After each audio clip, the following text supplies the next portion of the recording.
안녕하세요. 인간 같지도 않은 남편과 이혼한 30대 여성입니다. 어디 속 시원하게 털어놓을 곳도 마땅치 않고 한편으론 남편이든 그 여자든 이 사연 좀 듣고 정신 좀 차렸으면 해서 이렇게 몇 자 적어보네요.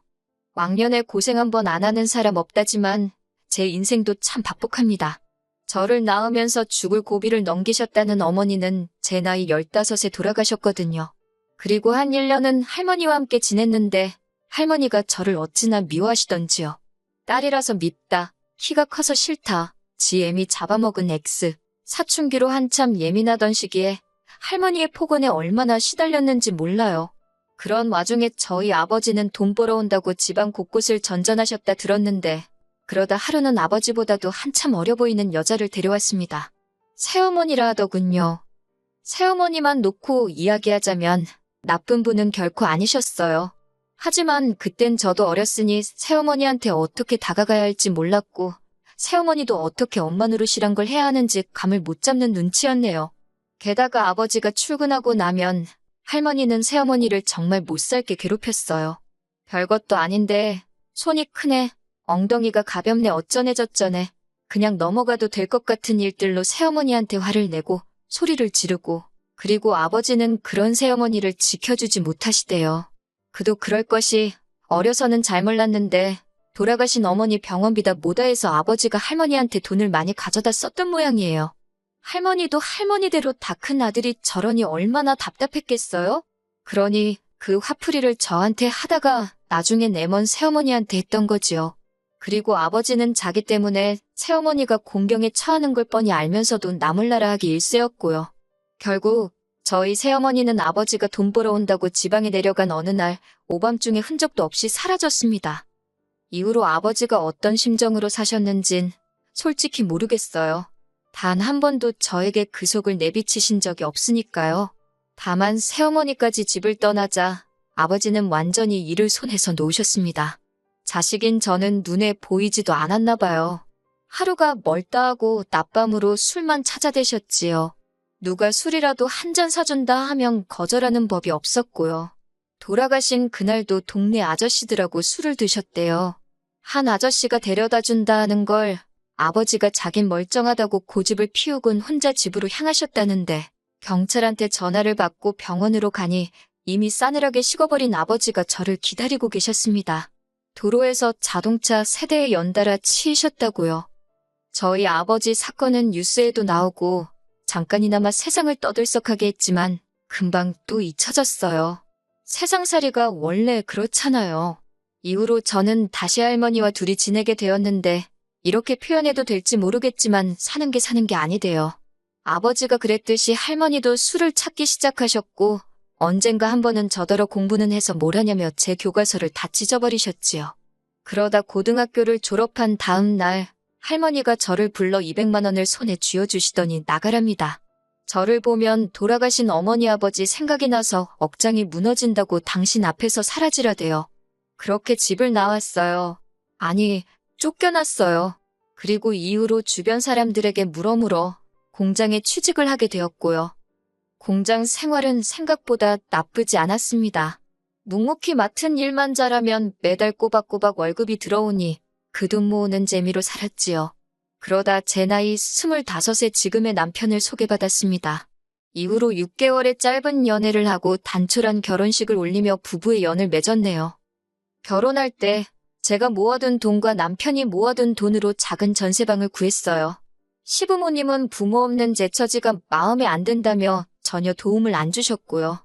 그러다 제가 결혼한 지 반년 만에 임신을 하면서 공장을 관두게 되었습니다. 어머님이 첫째는 무조건 아들을 낳아야 한다고 어찌나 유난이셨는 제 귀에 딱지가 않는 기분이었지요. 그리고 다행히 어머님의 바램대로 저는 10달을 꼬박 채운 뒤 아들을 낳았습니다. 그제서야 어머님께 며느리로 인정을 받았어요. 내 배 아파 낳은 아들, 그리고 남편, 시부모님, 비로소 내 가족이 생겼다는 그 기쁨과 행복은 어디 견줄 것이 못 되었지요. 하지만 그 행복은 오래가지 못했습니다. 아들이 2돌을 막 지났을 때 남편에게 여자가 있다는 사실을 알게 되었거든요.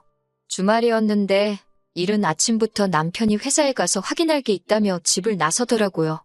그런데 점심때가 지나도 집에 오지도 않고 혼자서 고생하는 남편을 생각하니 안쓰럽더군요. 그래서 아들 얼굴 보고 힘내라는 뜻으로 영상통화를 걸었습니다. 그런데 몇 번이고 신호가 가도 전화를 안 받는 거예요. 그래서 어쩔 수 없이 포기하고 있는데 남편한테 전화가 걸려왔어요.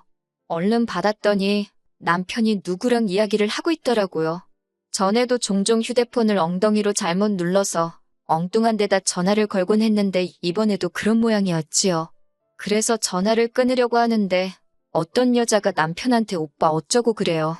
그때부턴 저도 모르게 입을 틀어막고 여자가 하는 말에 귀를 쫑긋 세웠습니다.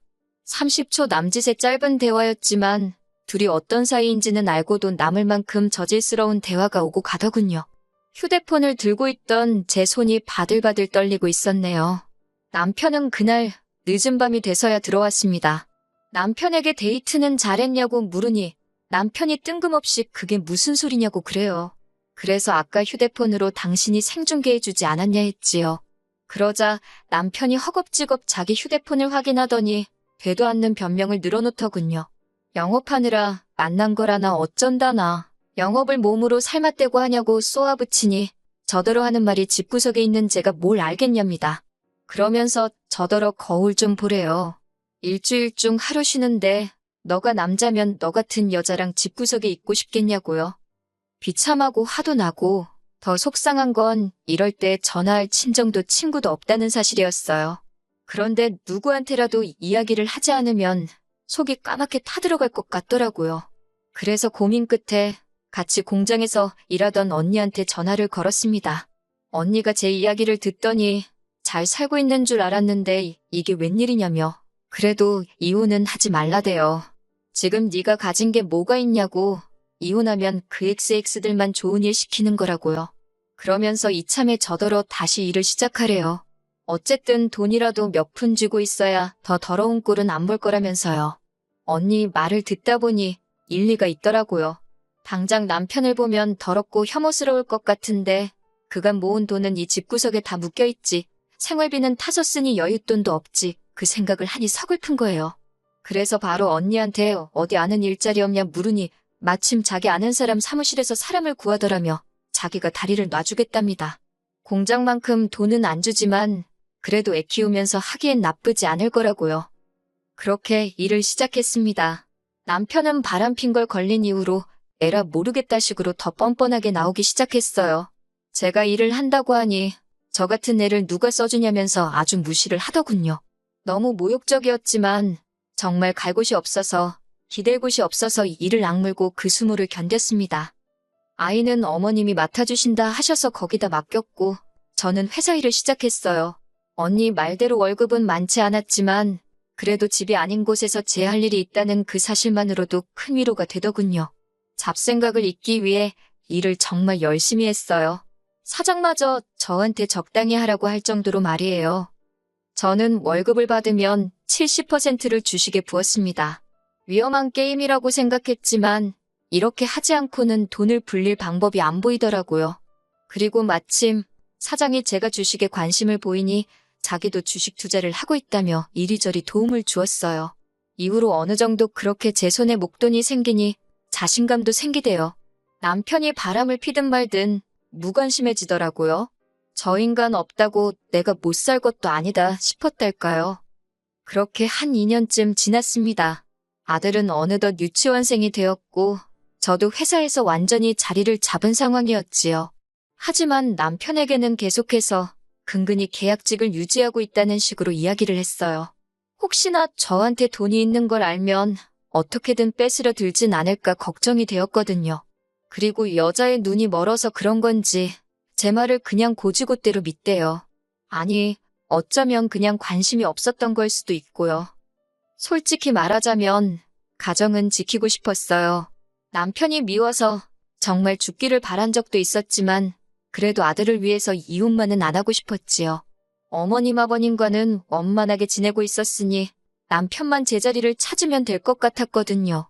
그래서 내가 좀 잘해볼까, 그러면 저 사람 마음이 돌아올까 그런 바보 같은 생각도 몇 번을 했었고요. 하지만 결국 저희 아들의 초등학교 입학을 앞두고 남편이 저한테 이혼하자고 하대요.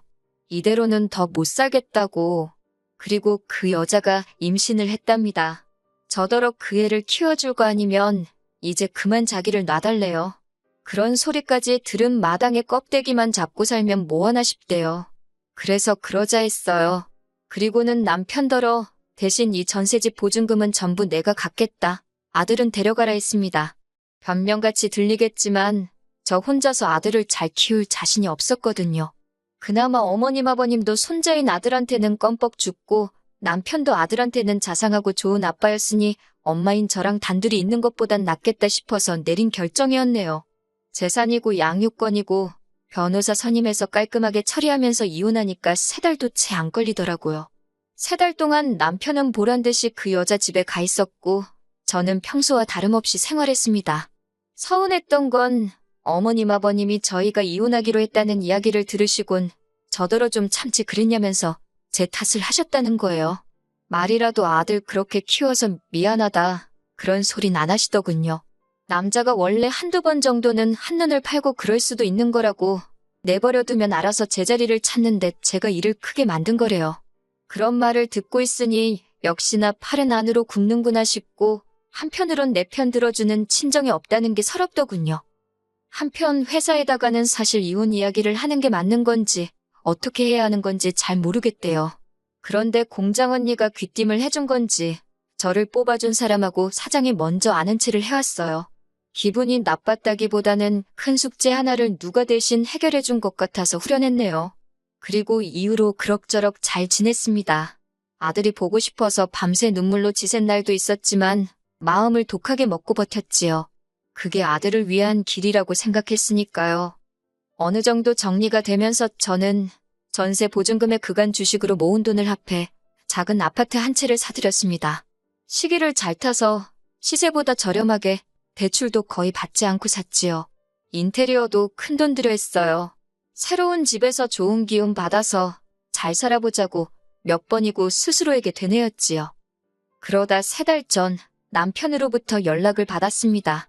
혹시 아들한테 무슨 일이라도 생겼나 싶어서 불이 나게 전화를 받는데 심장이 벌렁벌렁하는 게 느껴지더군요. 그런데 남편이 침통한 목소리로 생각지도 못한 소식을 전했습니다. 어머님이 암으로 입원을 하셨다고요. 그러면서 어머님이 저를 찾으신다고 저더러 와서 어머님 좀 돌봐주면 안 되냐입니다. 그 여자는 지금 배가 불러와서 어머님 병간호는 못한다나요? 그래서 그러면 돈 주고 간병인을 쓰던지 하면 되지. 내가 아직도 네 마누라로 보이냐고 정신 차리라고 소리를 질렀네요. 하지만 인간이 말귀를 못 알아들어 처먹은 건지 또 연락을 해왔어요. 전 솔직히 시어머니가 돌아가시기라도 한 줄 알았습니다. 그런데 전화를 받으니 대뜸 악을 쓰대요. 그 소리가 어찌나 크던지 고막이 다 찢어지는 줄 알았다니까요. 남편이 대뜸 저더러 저 때문에 그 여자가 유산을 했답니다.